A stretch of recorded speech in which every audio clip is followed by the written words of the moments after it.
প্রিয় দর্শক বন্ধুরা, আসসালামু আলাইকুম। আজকের একটি দেশি মুরগির মাংসের রেসিপি নিয়ে হাজির হয়েছি। আর এই মুরগির মাংস আজকের আমি একটু অন্যরকম করে হাতে মাখিয়ে রান্না করব। হাতে মাখিয়ে রান্না করার টেস্টটাই আলাদা। এই মুরগির মাংস আমি রান্না করার জন্য একটি সিক্রেট মশলা ব্যবহার করব। এই রান্নার স্বাদ দ্বিগুণ করার জন্য এই সিক্রেট মশলা অবশ্যই প্রয়োজন। চলুন তাহলে দেরি কেন, ঝটপট হাতে মাখিয়ে মুরগির মাংস রান্না করে আপনাদের দেখিয়ে দিচ্ছি কেমন করে এই রেসিপিটা বানাতে হয়। আর এই রেসিপিটা আপনারা পরোটা, রুটি, লুচি, ভাতের সঙ্গে খেতে পারেন, ভীষণ টেস্টি লাগে। চলুন তাহলে দেখে নিই সিক্রেট মশলাটা কি কি। আমি এখানে সব ধরনের মশলা নিয়েছি। এখানে নিয়েছি জয়ত্রী কাবাব চিনি, আর এখানে ধনে, জিরে, আর সাহা মরিচ, স্টার এনিস, আর এখানে লবঙ্গ, আর দারুচিনি, ছোট এলাচ, বড় এলাচ, গোলমরিচ, আর জয়ত্রী, সব মশলা আমি নিয়েছি। এগুলো আমি এখন ভালো করে ড্রাই রোস্ট করে নেব। বেশি কড়া করে ড্রাই রোস্ট করব না, হালকা করে ড্রাই রোস্ট করে নেব। কড়াটা বেশ ভালো করে আমি গরম করে নিয়েছি, আর এখানে সমস্ত মশলাগুলো আমি দিয়ে দিয়েছি। এখন এগুলো ড্রাই রোস্ট করে নেব। নিয়ে গরম গরম অবস্থায় আমি এগুলো ব্লেন্ড করে নেব। তারপর মশলাগুলো ঢেলে নিয়েছি, আর ওই মিক্সিং জারে আমি এখন রসুন দিয়ে দিলাম, খোসা ছাড়ানো রসুন দিয়ে দিয়েছি, আর এখানে আদা দিয়ে দিয়েছি, আর 5-6টা শুকনো লঙ্কা পানিতে ভিজিয়ে রেখেছিলাম, এটা দিয়ে দিয়েছি। এখন একটা পেস্ট বানিয়ে নেব। পেস্টটা বানিয়ে নিয়েছি।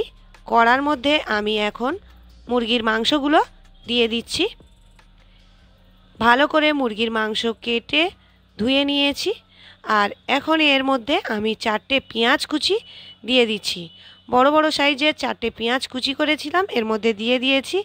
আর এর মধ্যে আদা, রসুন আর শুকনো লঙ্কার যে পেস্টটা বানিয়েছিলাম এখন এর মধ্যে দিয়ে দিলাম।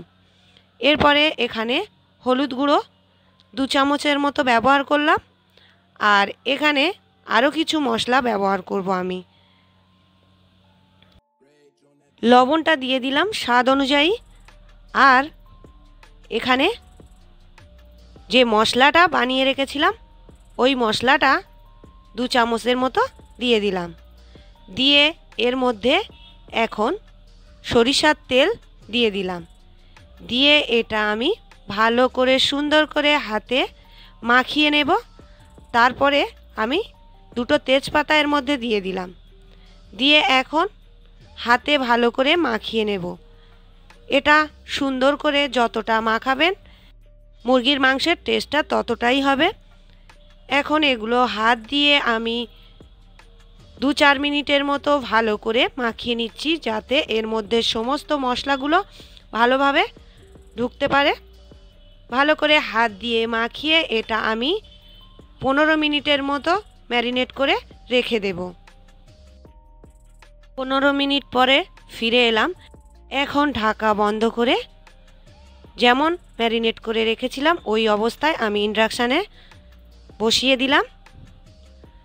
এরপরে ইন্ডাকশানটা আমি অন করে 4-5 মিনিট রান্না করার পরে ঢাকা সরিয়ে দেখলাম এর মধ্যে থেকে অনেকটা পানি বের হয়েছে।